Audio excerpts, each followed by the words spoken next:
Hi, I'm Sarah. Hi, I'm Derek.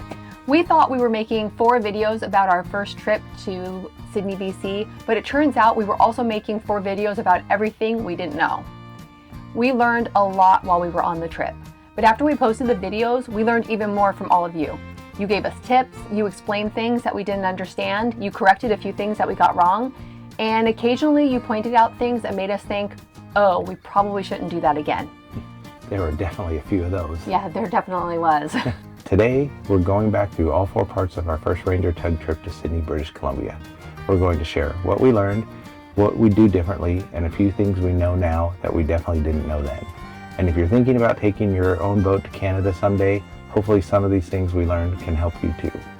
If you're new here, we're still pretty new to boating. We bought our Ranger Tug R25 and we've basically been learning one adventure at a time ever since. And this trip was a big one for us. It was the first time we'd ever taken our boat to another country. Yeah, we traveled from our home to Anacortes. We crossed into Canada with a group of Ranger Tugs. We spent a few days in Sydney and then we made our way all the way back home. And we made 4 videos about the adventure, and I will link all of the videos in the description in case you haven't had a chance to see them yet. But basically, once the 4 videos were out, we realized there was one more video we had to make because we learned almost as much from your comments afterwards as we did while we were actually out there. And that's one of the things we really love about sharing this journey. We're not pretending to be experts. We're showing you what it's actually like for us to learn how to do all of this. Yeah, sometimes we figure things out ourselves, sometimes we learn the hard way, and sometimes you leave us comments that teach us something we had absolutely no idea about. So thank you for that. And with that, let's go back to day 1. Oh goodness, day 1? Do we get to see your scared face again? Yes, we do. Okay, so the first video took us from home to Anacortes, and this big milestone was something that I had been nervous about for a really long time, which was crossing the Strait of Juan. Before we get into what we learned, let's look at how that first video started. I would say nervous puts it mildly. Yeah. 29 years ago, Derek and I started an adventure together. Neither of us knew where it would lead. And honestly, we still don't. What we do know is that some of the best things in our lives have happened after we decided to try something that felt a little scary. This trip would take us to Canada for the first time in our boat. But before we got there, we had to cross a stretch of water I'd been avoiding for months, and it was finally time to find out if I was ready.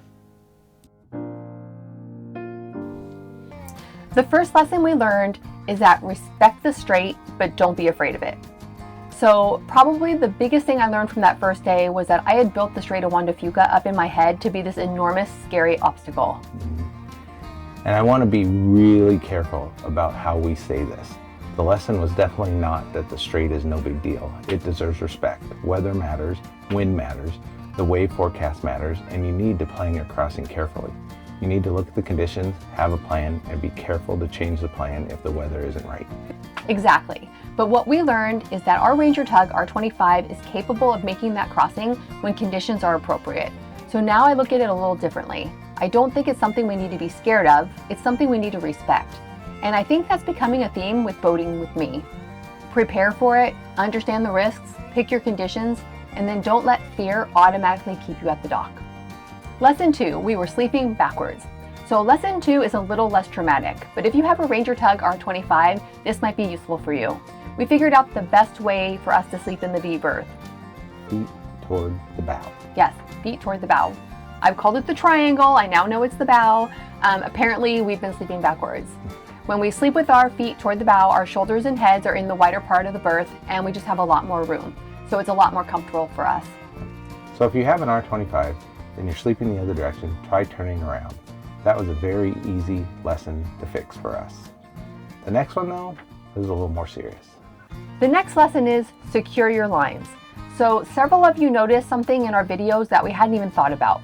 We had left one of our lines tied up on the bow when we were underway, and a number of experienced boaters told us not to do that. If the line isn't completely secure and somehow comes loose in rough water, it can go overboard. Oh man, that would be just a disaster. Yeah. And if it works its way back to the stern, which is even worse, you run the risk of it getting tangled in your prop. Yeah, this is something we definitely don't want happening, especially in rough water. So now we're much more careful about our lines before we get underway. And this is a perfect example of why we really appreciate your comments. We didn't even realize we were doing something risky. You saw it, you told us, and now we're going to do it differently. So thank you. Don't forget, though, we have another lesson we learned, and this was by living. Remember the buoy? Fender? Should I put it out right now? Yeah, you can put the ones on my side, on the starboard side. Well, that's gone. Good. My buoy's gone.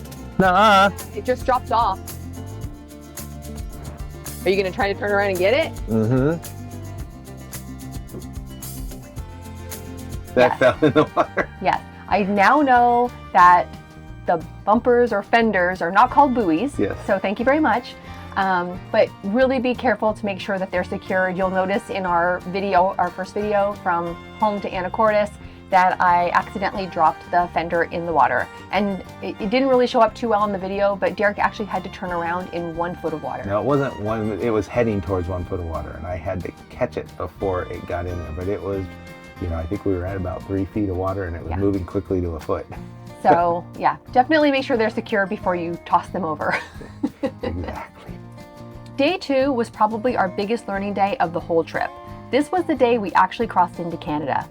We were traveling with a group of Ranger Tugs, we were dealing with ferries, we were using the VHF radio not only for just monitoring but also with communicating with the group. We watched Canadian authorities stop the boats in front of us, and then we had to figure out the whole process of entering another country by boat. There was a lot going on. Here's how that video started.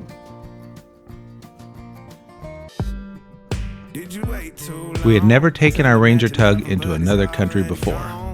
We were traveling with fluid motion, which gave us a lot of confidence. But even with experienced boaters leading the way, we still had to run our boat, clear customs, monitor the radio, and figure things out as we went. Hey, I'm calling NEXUS for the first time. Hope I don't screw it up.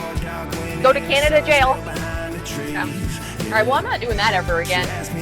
Just as we were getting close to Sydney, the first boats in our group were pulled over and boarded. So the leader boat has just been pulled over by the Canadian police. I bought marijuana? Did they bring fruits and veggies? Oh, we're getting infected too. This is part 2 of our first big trip into Canada on our Ranger Tug R25. In the last episode, we made it to Anacortes and got ready to meet up with the Fluid Motion group. Today we are taking the next step. We are boating into Canada for the very first time. So, after this part of the trip, what was the first lesson? Well, one of the most useful things we learned on this trip was how to better use our VHF radio. Our Ranger Tug group was communicating with each other on channel 68, but at the same time we needed to be listening to channel 16, and that's where we finally learned how useful dual watch is.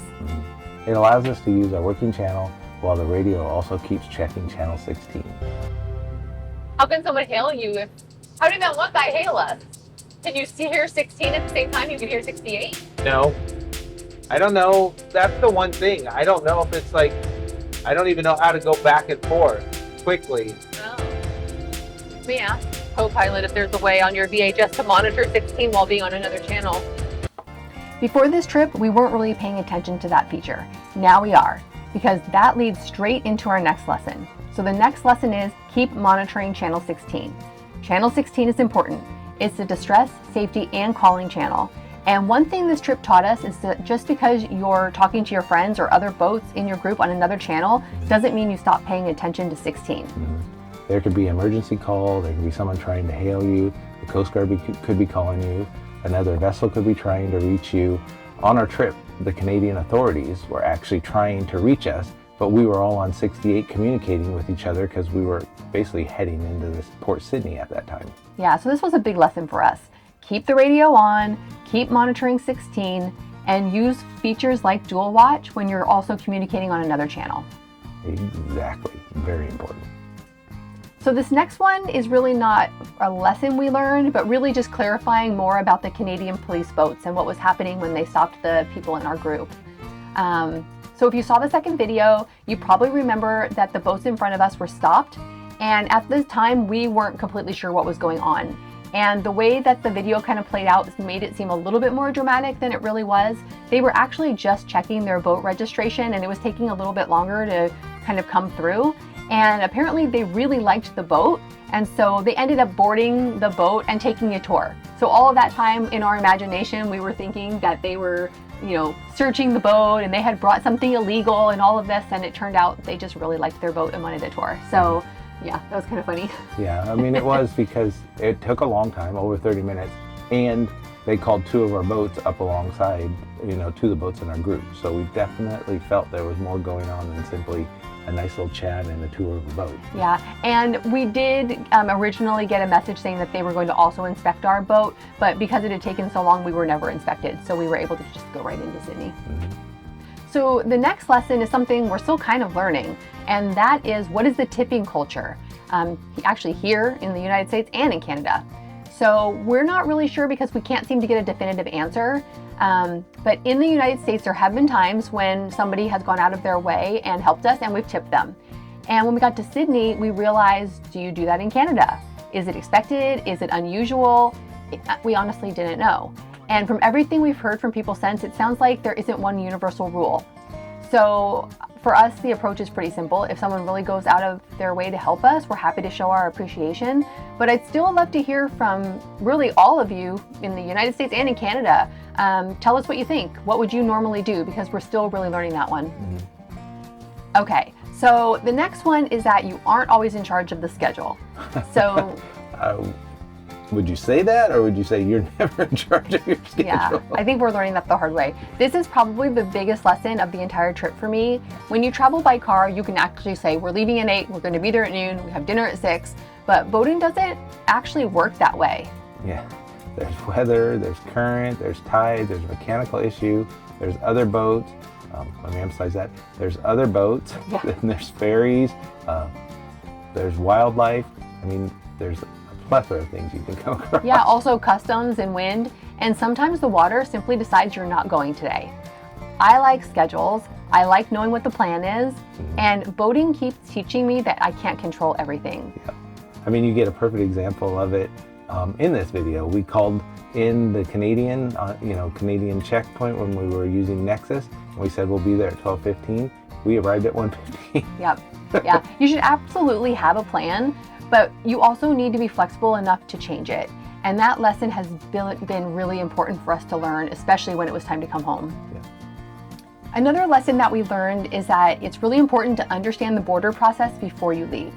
So on our trip, there was a procedure where you could call before arriving, and we learned afterwards that that was because we have NEXUS.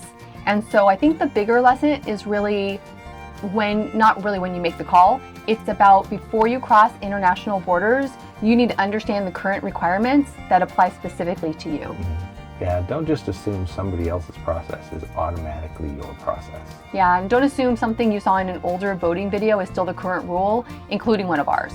So check the current official regulations and requirements before you leave. That way you know where you're supposed to report, when you're supposed to call, and what documents you need to have ready. And if you have an extra window, as you can see in our video, like we learned at our time, and I don't know if this will carry for you when you see this video, but we had a 4-hour window. And we probably should have taken advantage of that because it took us just a couple hours to get across, and that would have allowed us to be able to answer all the questions and not get frustrated being on the phone while we were on the boat. Yeah, I was a little frustrated and that came out in the video, but definitely learned a lot, and next time I will call ahead. Yep. All right, so in the third video, we spent a few days in Sidney. We got to enjoy Sidney. This part of the trip wasn't actually about boating. It was our anniversary. We went back to some of the places we'd visited more than 20 years before. We explored Sidney, we went to the gardens, we ate some incredible food, and somehow, even while we weren't boating, you guys still found things to teach us. But I want to give a shout out to Matt Jackson's. I have never had an experience as wonderful as that, and how well you took care of Sarah made it so worth it. Yep. So let's take a look at how that episode started.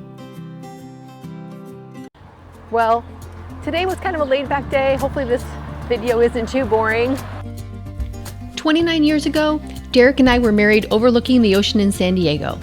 It rained on our wedding day, which people told us meant good luck. Looking back at the life we have built, our 2 wonderful children, and the lifelong friendships we found in each other, we believe they were right. Maybe getting married beside the ocean was also a little bit of foreshadowing. We just did not know it would take us 29 years to buy the boat. Now we have brought our Ranger Tug to Canada to celebrate our anniversary and return to a place we had first visited as young parents 24 years earlier. Derek had planned 2 things. Everything else happened because we kept saying yes. But before our anniversary day ever began, we checked the marine forecast. The route we had taken to get here was showing winds around 45 miles per hour. We had finally made it to Sydney. Now we were not sure how we were going to get home. Okay, let's get this one out of the way. I now know it's Butchart Gardens. Just ordered our Uber, and we are on our way to Bouchant Gardens. In the previous episode, we had said we planned to take the bus to Bouchant Gardens. This was not our first visit to the Bouchant Gardens. We had been Not whatever else I was calling it. I guess I managed to come up with many different pronunciations and none of them were the right one. Yeah, she was being a little creative. My favorite was Bouchart because of her New Jersey accent. Yep, that is a nice way to say it. So I practiced. Butch art. Butch art. I've got it now. Probably. Actually, I don't really know. I'm sure someone will tell me. Yeah, we'll get it figured out. I still call it Bouchart, but we'll see how it comes back, and you guys will definitely let us know. Yep. So this lesson might actually be even a little bit more embarrassing. At one point, I was looking at the weather forecast and I was getting really concerned about how strong the wind was supposed to be. The numbers looked terrible, and I was thinking, there is no way I'm going out in weather like that. My weather app had actually switched to kilometers per hour instead of miles per hour. Yeah, and that makes a huge difference and also makes those numbers look very exciting. It definitely does. So we can't take the Strait of Juan to Fuca because it's 45-mile-an-hour winds and, well, yeah, just look it up. Can't do that. So I could. They're behind us. Sure. We just get on one wave. And just ride it home. At home. Sure. And then we sell the boat and hang up our hats after that. So there's another lesson. If you're trying to make decisions based on a weather app, don't just look at the number. Look at the units, look at the location, look at the timing. Make sure you actually understand what you're looking at, because apparently one little setting on my phone can make me think we're about to get hit by a hurricane. All right, finally video 4. And then we're heading home from Sydney. This was the day where a lot of our lessons we've been learning really came together. Our original route across the Strait of Fuca wasn't going to work because of the weather, and truly this was the weather. It wasn't kilometers versus miles per hour. So we had to change our plan. We went through Deception Pass for this first time. We saw whales, we cleared back into the United States, and we arrived at Port Ludlow with a lot less fuel than I ever want to see again. Here's how that final trip video started. Head into we're really close to this blue. We're in 10 feet of water. I was gonna say, that water doesn't look fun. Do we have to go in that?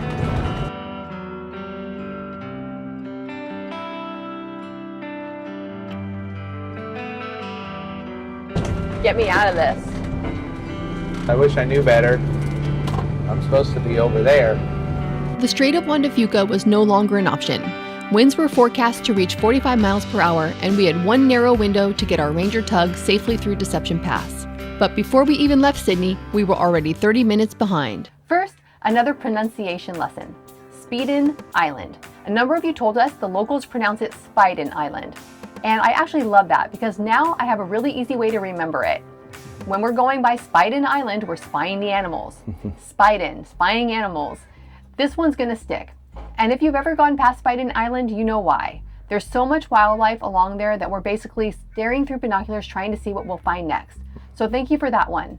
And I will say we looked it up and we can't get a definitive answer if it's Speedin or Spiden, so I want to be a local, so I'm going to call it Spiden. Yeah, and you can't hide it with your New Jersey accent, so speeding is just you saying it wrong. The next lesson is that our Ranger Tug R25 can handle Deception Pass. I've been telling Sarah this all along, but at the same time, it kind of goes back to the same respect of the Strait of Juan Fuca. You have to be prepared. Yeah, this was another really big lesson for me. Deception Pass scared me.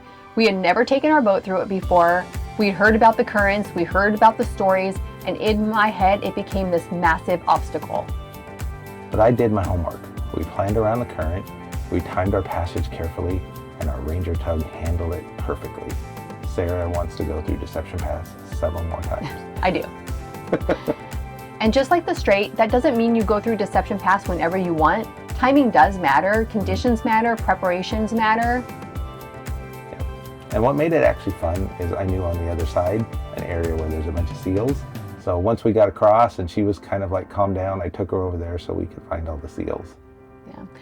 So the lesson wasn't that Deception Pass is nothing to worry about.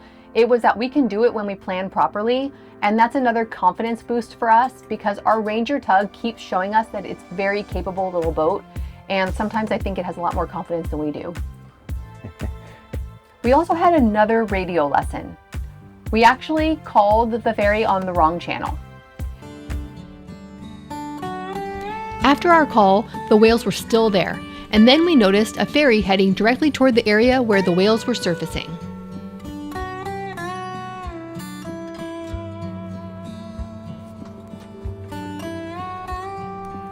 Washington State Ferry Squamish, Washington State Ferry Squamish, there are whales just ahead of you. Derek called the ferry on the radio, but we did not hear a response. So when we spotted whales near one of the ferries, Derek wanted to make sure that the ferry knew that they were there, so he tried calling the ferry. I sure did. I used channel 16 and just tried to make a kind of an awareness that what was going on around them. Yep, and they never answered. And then afterwards, several of you explained something that we didn't know. Channel 13 is the bridge-to-bridge channel used for navigation-related communication between vessels. So if we're trying to communicate with the ferry about something affecting navigation, again, channel 13 is the channel to do. And this is another example of dual watch. When we get into ferry zones, we can put on channel 13 and listen to the ferry because they may even be calling us to say, hey, you're getting in your way or so forth, but then we can also have 16 in the background in case they try to call us on that as well. Yeah, I mean, this trip really showed us how much there is to learn about the VHF radio. Our knowledge before was pretty basic. We just knew how to turn it on and put it on channel 16, but now we're learning about dual watch, we're learning about the working channels, we're learning about channel 13, and how to move the conversations off of 16 when you want to talk to somebody. So there's a lot more to the little radio than we initially realized. I mean, we came prepared. I mean, we've used the radio before. I actually have, over on Sarah's side of the boat and my side of the boat, we have communication cards. So when there's an emergency or anything like that, we actually have a card to read so that we don't get flustered and things like that. But it's just great to know, you know, the tips that you guys are providing to help us understand how that we can be a better communicator on the water. Yep. So this is one tiny little practical thing that we learned. And when we were doing our video call with Customs coming back into the United States, they wanted me to hold my passport on the left side of my face, but I was holding it on the right. So he was like, other side. It's not really a boating lesson, but it's just kind of one of those little things that will make things easier next time. Yeah.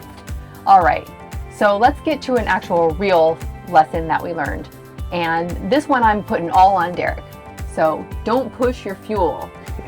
Well, I did the calculations. I was a little bit prepared, but one of the things that people kind of educated me on and taught me on is I definitely feel like there was enough fuel in the boat. I was prepared, but they also said don't fully trust your gauges.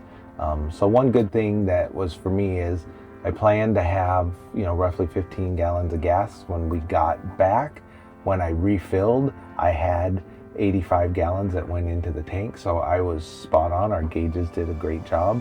And we do have warnings when it hits to 35, so I usually keep the boat above 35 on a regular basis. Tried this one a little bit, but a lot of people recommended that I don't do that. Yeah, and I think it's not just about the gauges, it's also just about what we've already been talking about. Things are just unexpected. What if we had to take the longer route? What if we had to go a lot slower because of rough weather? So there's a lot of things that could change, and I mean, can you imagine one more thing is we run out of fuel in the middle of all of this? So we'll just be more careful and fill up more often going forward. So when I look back at our first trip to Canada now, I don't think the biggest lesson was any of these things that we've just talked about. I just think it's realizing how much we've learned and how much more there still is to learn. I mean, before this trip, crossing the Strait of Juan to Fuca felt huge. Taking our own boat into another country felt huge. Deception Pass felt huge. Dealing with customs felt intimidating. Even using the radio correctly felt intimidating. But then we did all of it. And it wasn't perfect, definitely wasn't perfect, but we did it. And every one of those things feels a little less intimidating now than it did before. And I will say that Derek does a really good job of making sure that I'm not scared and I'm comfortable and that we're definitely safe as we're out there on the water. I try my best. I mean, there's still changes, there's still things that can happen. The water, again, we live with the fact that the water is very powerful, and we have to understand that we need to be humbled by the water, and so we try to be prepared, try to be safe, and do the things that we need to get ourselves home. Yep. So basically, we still have plenty left to learn. Yeah, we have a lot left to learn. We've never actually used our dinghy or tender as part of a cruising trip, so that's coming. We've never anchored our Ranger Tug, which means we've never spent the night on the hook. Anchoring opens up a whole new list of things we need to learn. How much scope do we need? How do we know if the anchor is really holding? What happens when the wind changes? How do we safely retrieve it? And most importantly, will we actually sleep when we're anchored? In your case, probably not. Yeah, probably not. I'll be lying there staring at the alarm all night. I guess, but that's part of the adventure, because once we know how to anchor and use the tender, suddenly there are a whole lot more places that we can explore. Places where there isn't a marina waiting for us, places where we have to be more self-sufficient, and I'm sure there are another 100 boating skills we haven't even realized we need yet. There's one thing that this first year of boating has really taught us. You don't even really know what you don't know until you start doing it. And every time we do something new, the list just keeps getting longer. Well, and so does our confidence. It's kind of like the boat maintenance list. Once you start a project, the boat goes, hey, I got another one for you. Exactly. And that's really why we wanted to make this video. It's basically the 5th video of the Sidney Series, but it's not because we wanted to go back and defend everything we did. And it's not because we're embarrassed that we got a few things wrong.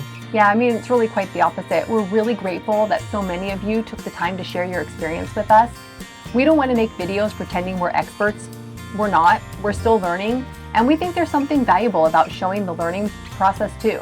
The things that go right, the things that don't, the things that we misunderstand, and the things we know now that we wish we had known before we left. So please keep giving us your advice. I mean, simply, we're not the technical experts. We're not the boating experts. We're not going to spend time kind of teaching you all the training. We're going to show you what we're doing, what we're learning, the mistakes we're making, the positives that we had, and we definitely want you to come along. But keep it coming, because that's how we learn and that's how we grow. And if there's another lesson out from the Sidney trip that we missed, put it in the comments. Or maybe tell us this. Yeah, what's one thing you learned as a boater that you wish someone had told you sooner? There's a pretty good chance we don't know it yet. Yeah. All 4 videos from our Sidney adventure are linked in the description below if you want to watch the whole thing from the beginning. And if you enjoy following along as we figure out boating, fishing, and all of these adventures one lesson at a time, we hope you'll subscribe and follow along, because we've got a lot to learn. We definitely have a lot to learn. And that's kind of the fun part. We'll see you on the next adventure. Have a good one. Lesson 10 is butch art. Is that really how you say it? Butch art? No, it's like bouchard. It's like Butch art. Yeah, you kind of just say butch art. Bouchard, because it's like boot Butch chart. He told me it's like Butch, the guy's name. Butch art. Okay, So I whatever. thought it was boot chart. Butch art. Let's see, but it's like boot chart. See, boot chart gardens, boot chart. So boot chart sounds essentially like butt chart with the emphasis on butt. Butt chart. Butt chart. You don't garden. say butt chart. Make Just him say it. Say it. Boot chart. Okay. My guy said butch. Okay. Butch art. Okay. I'm not butt chart. I'm saying butt chart. Butt chart. It's not butt chart garden. I promise you. Butt You chart. probably aren't spelling it right. The famous, what's the name of the famous, just speak it. What's the name of the famous gardens in Victoria? What is the name of the famous gardens in Victoria? Butt chart does not sound right.